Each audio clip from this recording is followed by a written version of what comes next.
Hey everyone, thanks for joining me this morning to listen to me talking about game jams. This is a topic I'm very excited about, and I hope to share some of that excitement with all of you. I'm Denui. I sometimes do things like making open source logos for software projects or communities. I like to do pixel art, for example. Sometimes I make these non-verbal assembly instructions to explain algorithms. And sometimes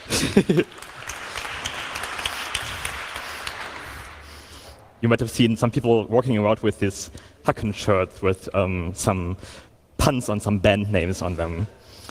And another thing I like to do is making very, very tiny video games.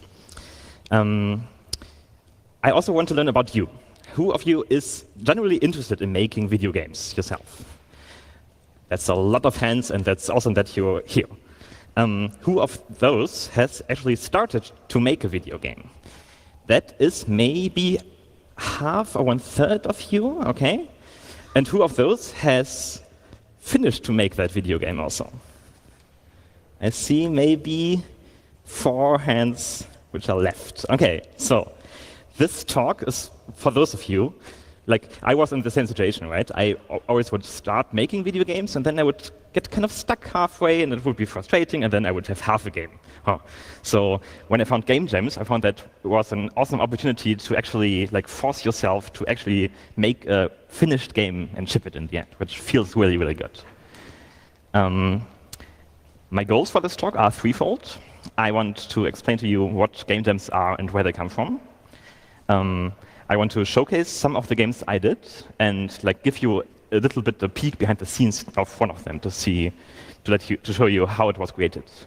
And most importantly, I want to empower all of you to actually participate yourself in one of these and make it as easy for you as I can to get started. Sounds good? So what actually is this thing called game jam? A very short way to put it, it's a hackathon for video games. So you have a weekend, basically, you're given a theme, and then alone or in a team, you make a video game around that theme, and in the end, there might be prizes or ratings or something like that, but there doesn't have to be. The name Game Jam, this jam component, comes from jazz music, actually. So in a jam session, musicians would meet very spontaneously and informally to make music together without a lot of preparation. And game jams are kind of in a similar spirit. So the first game jam the internet at least knows of was the Indie Game Jam, which happened in 2002.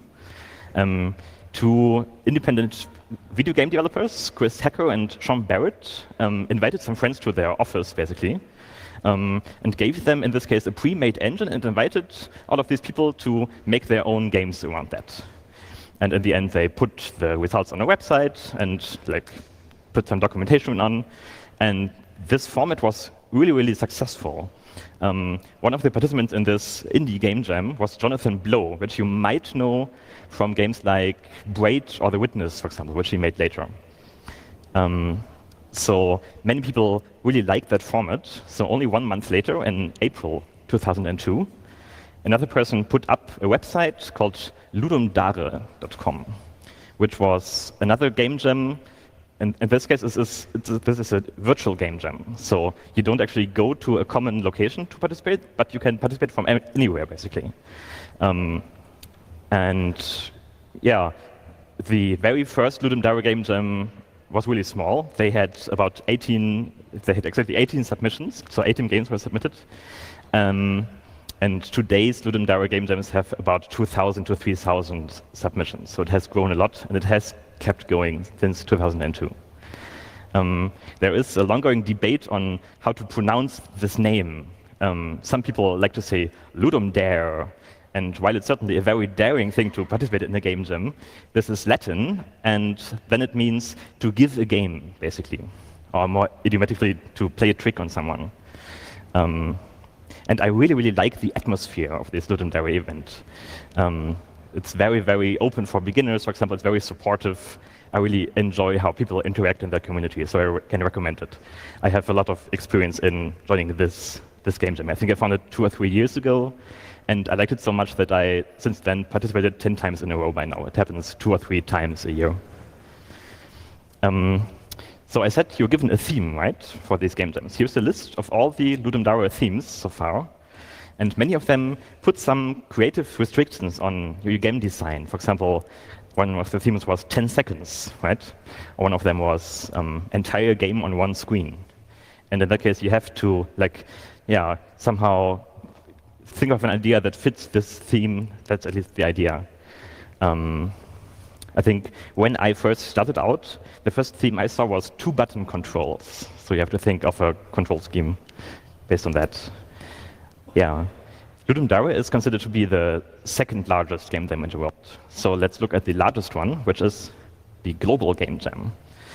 It happens in the beginning of each year, and it has been going since 2009, so it's a bit of a new one. And it's driven by a non-profit charity, and in this case, it's a distributed game jam. So you have all over the world several sites where you can go to participate and to meet other game creators.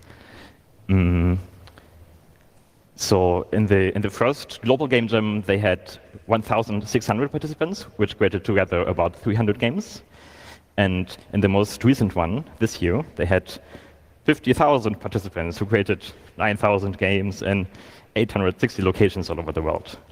When I looked at this map, which they have on the website, I found this site in the Pacific Ocean, and this is actually Hawaii, where apparently 56 people also participated in this game jam.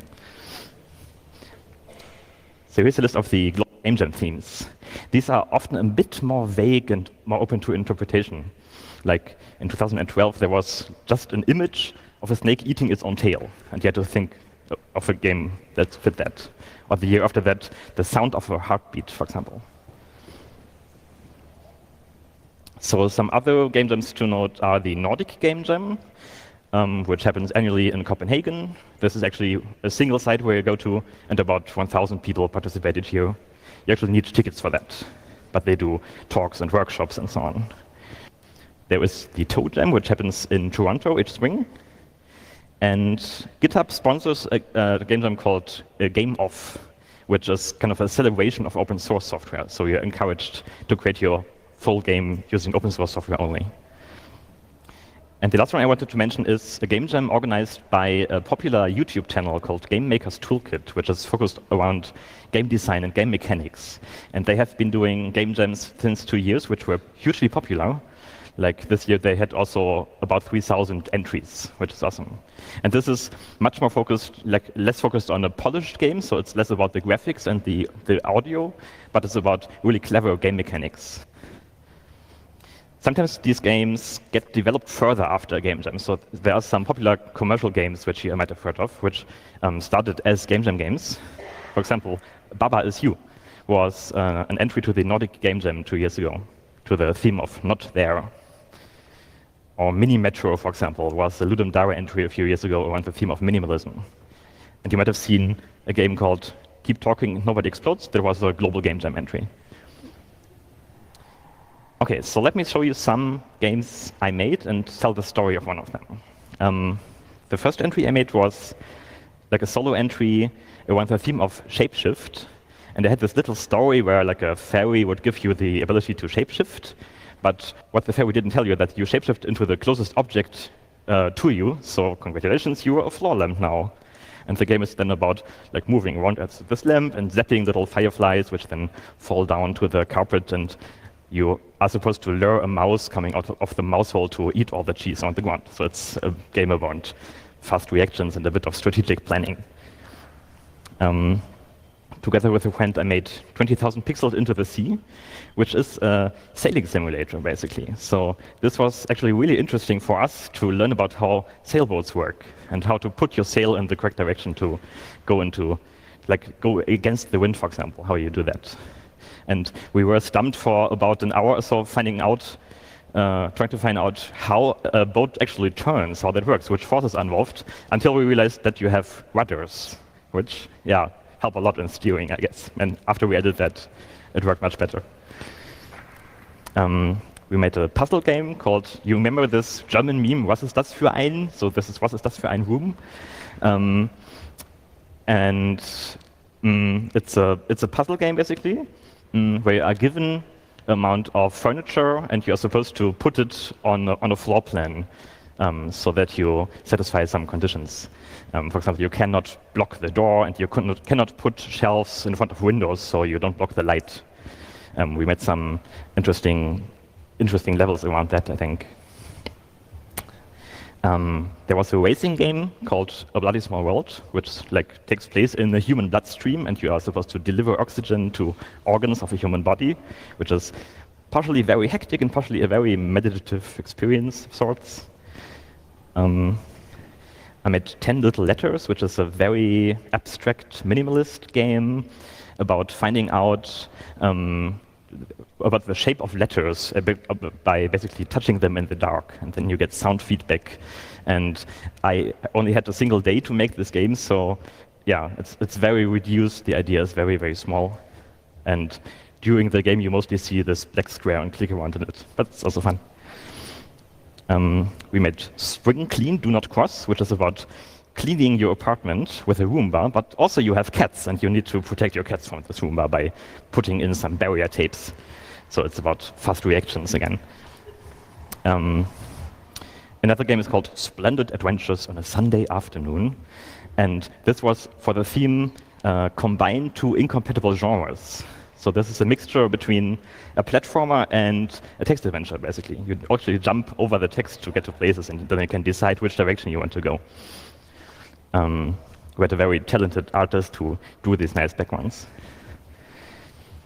In Artisan Artifacts, you manufacture some sculptures according to your customer's wishes, basically. It's a bit of a sandbox game, I would say. And the most recent one was called Capitalist Piggies, which is all about luring evil banker piggies into traps by putting coins somewhere, and they will eat it and grow. And yeah. And the game I want to talk to you more about is called White Space. We made this last year for Ludendare, and basically the process, how it all starts, is with a theme announcement, right? So Ludendare has this Twitter account. They also will put the theme on their website, and if you subscribe to the mailing list, they will also announce it there, so you can't miss it. And in this case, the theme was running out of space. The announcement happens at 0 UTC, so in this time zone it's deep in the night. We were sleeping then, I guess, and then we meet in the morning to have breakfast and start to brainstorm what we could do with the theme. And I want to show you some of the ideas we had. For example, running out of space, the first thing we thought about was hard disks, right? So there are some incoming files, and you need to keep your hard drive clean, basically, and decide if you want to keep a video of your summer vacation or the school essay and maybe throw out the virus or something. We had the idea of making a mixture between Scrabble and Tetris, maybe, right? So if you create an English word in your playing field, it will disappear. Or something about a plant growing roots, and it's kind of constricted in the space it has. This was an idea about geometric packing, right? You're given a number of objects, and you want to fit it all into your luggage, which might have been fun. But then we had this idea about a game where you have a square grid filled with letters. And also, as a playing character, you move by typing, basically. So each time you press a letter, this character moves one space to the right. And then as soon as you type some special keywords, some stuff will happen. For example, if you type down, your movement direction will change, and you will actually start moving downwards. In this very first idea, we had the idea to add more items, like boxes and holes and keys. And in the end, we dropped these more complicated mechanisms and only kept the directional commands. And found out that this was also very, very rich of an idea already. So after we thought, okay, this might be interesting, we often start by making a very quick, ugly prototype. So this is how it looked like. We used some graphics we had from an earlier game and basically tried out making some levels and saw how that felt like. The advantage of having letters as your level was that we didn't need a fancy level editor or something. We could just use Vim, right, to make our levels, which was good. Yeah.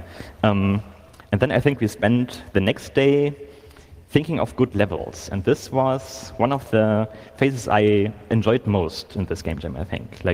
We had these simple rules about movement, and we ourselves had to find out what we could do with them, right? So we found some consequences these rules had on how you can move. For example, there are some interesting things that happen when you try to turn around in very small corridors. And I think we found 2 or 3 interesting revelations which the player can then discover for themselves. Yeah, we had a kind of playable game at the end of day 2 or something. We had 3 days in total. At that time, we invited people to playtest. I will talk about that a bit later. And after that, we just put in time to polish this game, add fancier fonts and add very beautiful background graphics, find music that fits the game, some sound effects and so on. And this is how it looked like in the end. And also, we ate a lot of pistachios during this game jam.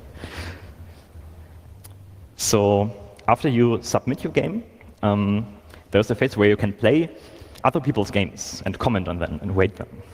And we got some pretty encouraging comments for this game. Some indie news websites picked it up and reported on them, which made it a bit more visible. And many people also liked this effect of having simple rules and complicated consequences of these rules. And some other people liked how it looked. And a fun thing that happens in the game jam often is that some people will record themselves while they are playing the game, right? They will stream something on Twitch and record it and put it on YouTube later. So it's super fun to watch other people playing your game and trying to figure out how it works. This person, for example, actually did not talk in the stream, but only typed some words into the game itself, because right, you can write text there basically. So the person commented on how they were doing while playing this. Yeah, and after 3 weeks or so, the waiting phase closes, and then what they do is basically calculate the average score of all ratings in all categories, and then just give you the place in which you are. I think in this game jam they had about 2,000 submissions or so, and these were the results we got in the end. So we made second place overall, which is super surprising to us, and we also got very good ratings in the categories fun and innovation. If you want to try this game, this is definitely the game I'm most proud of, probably, from the games I made. You can check it out here. Right. And then I want to give you some tips and tricks I picked up over the years of doing this, which might be helpful if you want to try this for yourself. First of all, why do I think you should participate? Well, you can probably tell that for me it's a lot of fun. And that's also a very good way to build skills and train your skills, I think, both in preparation of the event and also during the event itself. You might be forced to learn how to do something you never did before, maybe, and that's also a very valuable thing for me. And for me, it's super interesting to build interdisciplinary teams also. I've been very fortunate to work together with very talented artists, for example, a person who makes their own music, for example, and could create background music. And working together in this team is a very good experience for me. And yeah, it also always puts me in this flow-like state of mind, where I can work on this game from standing up in the morning to going to bed, which I very rarely experience in other situations, though this is a thing I always look forward to when participating. I quickly want to go over the rule sets of Ludum Dare specifically, because there are 2 different rule sets.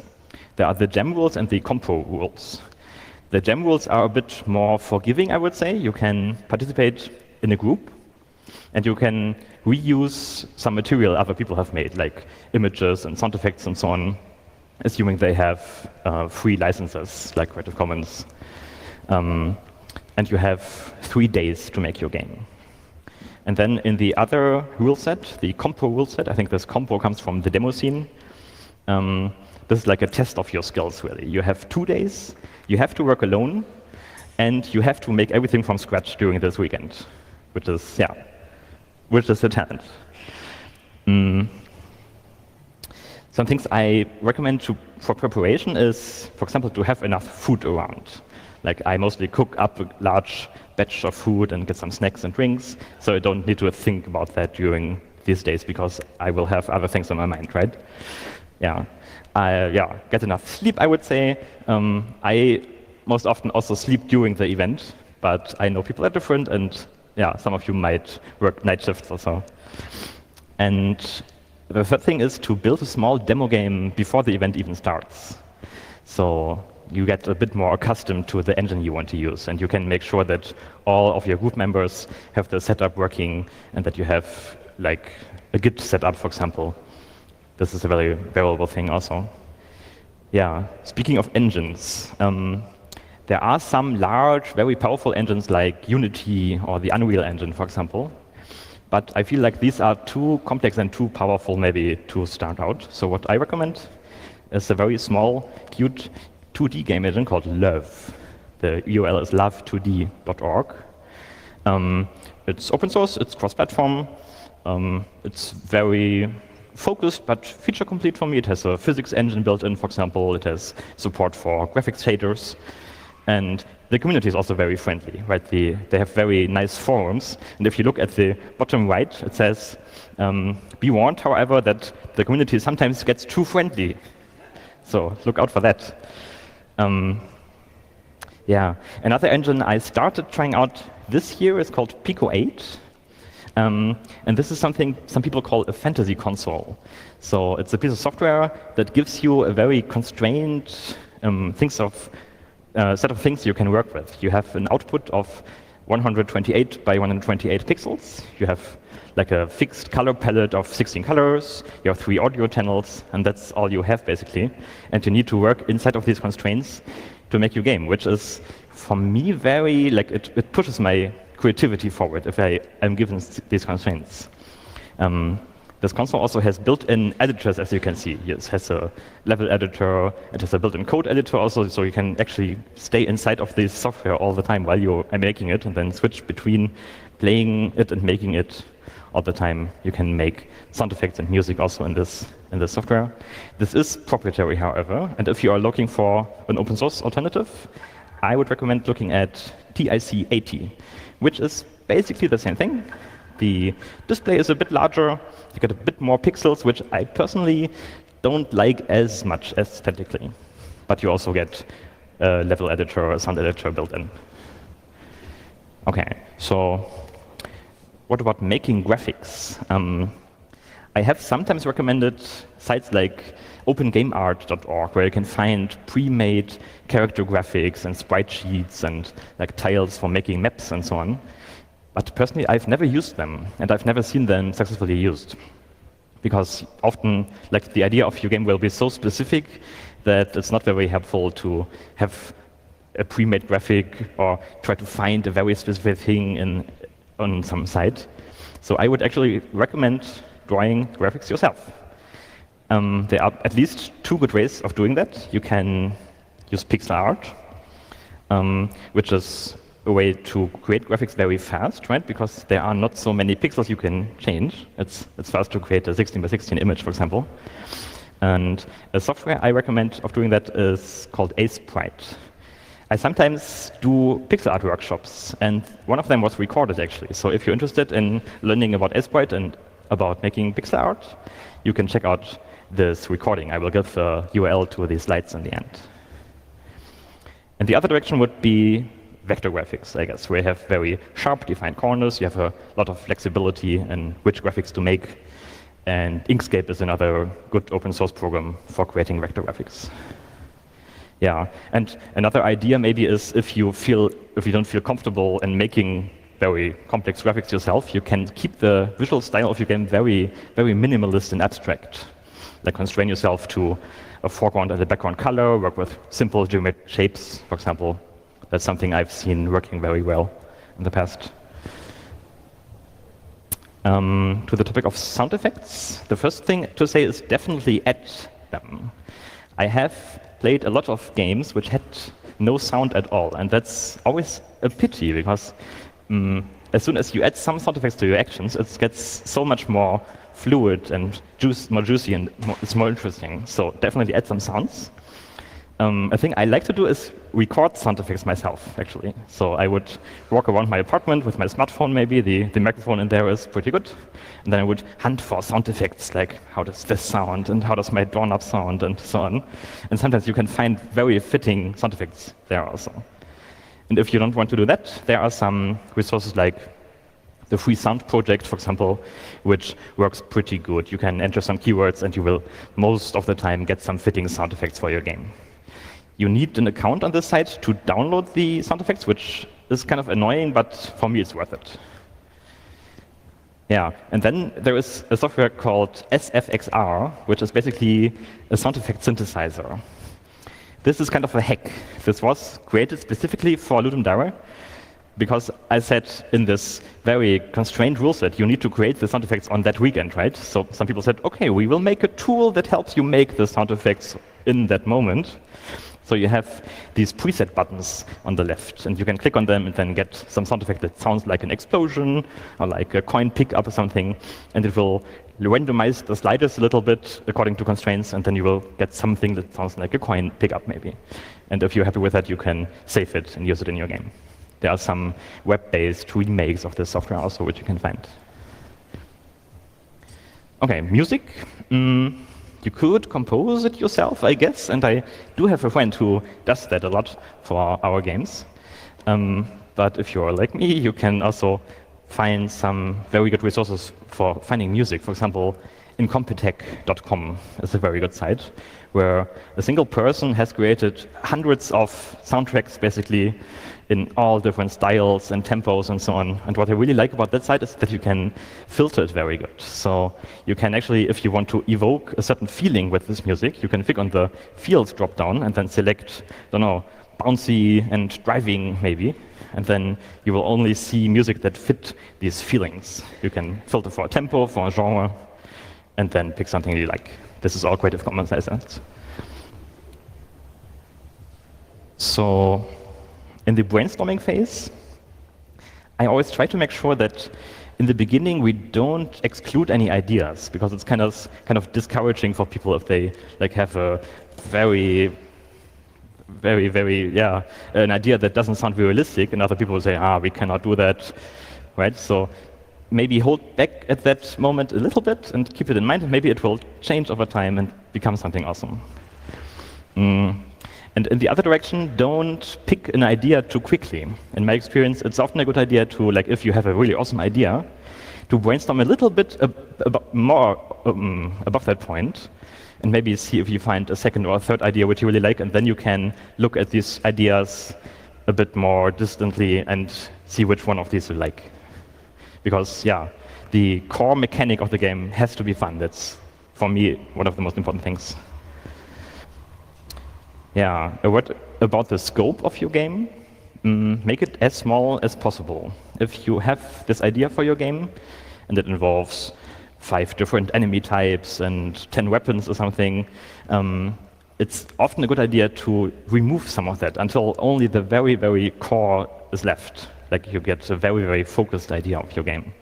And you save time doing that in all different directions. You need to create less graphics, you need to code, less interactions between different gameplay elements and so on. And it makes for a much more focused game, I think.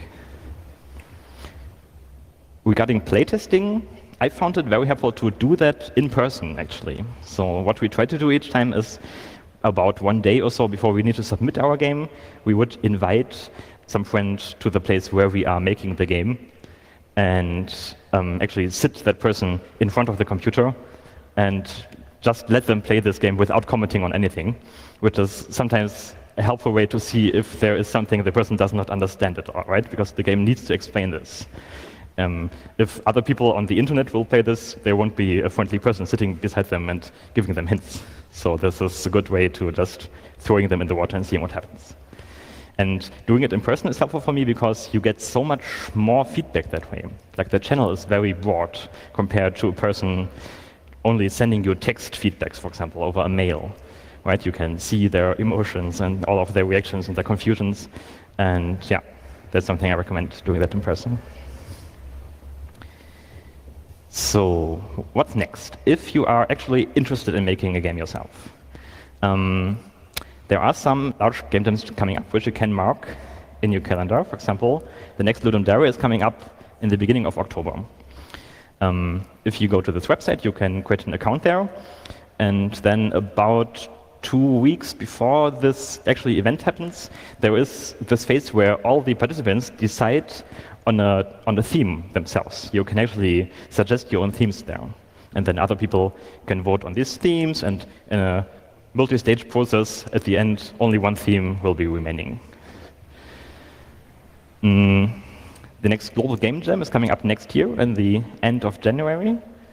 And at that point, you can look at this map again, and maybe you can find a jam site where you can go in your city or something, where you can join other people who are interested in doing that. You can also create your own jam site, I think. If you want to do this in your company or something, you can register on the site and make it an official Global Game Jam site. There are certain restrictions which you need to keep in mind, like there needs to be an event coordinator, and you need to provide beverage, I think. Yeah. If you are kind of impatient and don't wait as long, you can also look at this site called indiegamejams.com, which gives you a huge calendar of game jams going on. So yeah, I think today there are at least 20 or 30 game jams happening at the same time. And yeah, it might be fun to, if there's a weekend coming up where you want to make a game, you can look on this calendar and pick something you would enjoy. There is also another site called itch.io, which is like a hosting service for independent video games. And they also sometimes organize their own events, their own game jams. And they have a similar calendar on their site. This is only the first third of that calendar, because there are so many they didn't fit on the screen. I once saw a game jam on there called BitJam, for example, which had the constraint that the output could only be a single bit. So it could either be a black screen or a white screen. That was the whole output that was allowed. And the challenge was to make an interesting game under these restrictions. And people definitely made interesting games, like a climbing simulator where you tilted your keyboard to the side and then with your hand climbed up the keys, which was kind of your playing field, and the screen would give you feedback if you fell down or something. Yeah. Yeah. Then last year I found another site which I really enjoyed, another game jam, which is called the 1 Hour Game Jam. So this takes place each Saturday and goes for exactly 1 hour, starting at 20 UTC, and then they announce a theme. And you can try to make a game in 1 hour if you want. The way that this works is that at the end of this hour, one person will start streaming the submitted games, and as long as the stream is going, you can still submit your games. So it's often a bit more than 1 hour that you have available. And then after that, I also found another hilarious thing, which is called the 0 Hour Game Jam, which takes place when shifting the clocks back from daylight savings time in autumn. So it goes from 2 a.m. to 2 a.m., and people have made games in that time period. So if you want, you can not only make games in a weekend, but apparently also in no time at all.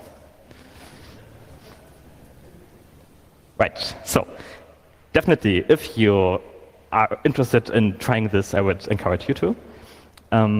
That's all I got for today. Hit me with any questions you might have.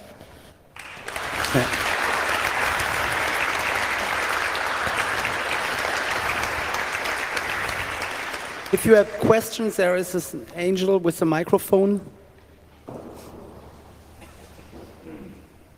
Is there a question from the internet? Okay. Yeah, so I would say subscribe. I was very impressed of what a cool universe, and I have to submit here. A warm welcome, and thanks a lot.